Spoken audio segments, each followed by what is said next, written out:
Magic is the understanding of human behavior and the assumptions that we make. And it is the goal of the magician to get you to follow particular assumptions which lead you away from the secret of the trick. And that is what is called misdirection.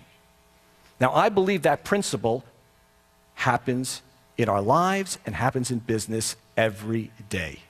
Every day. You see, we are under tremendous pressure.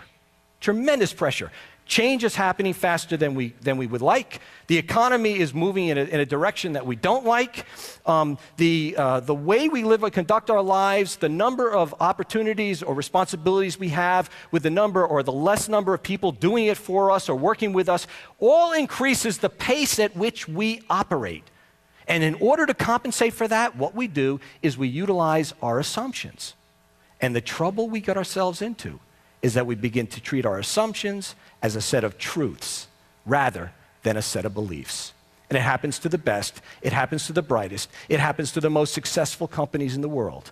IBM, when they first launched into the computer business, they made the assumption that the future of the business was the hardware division, the PC, the one on the desk. And so what did they do? They basically delegated the software responsibility to a young gentleman named Bill Gates, who formed Microsoft, who in less than 5 years was larger than IBM itself.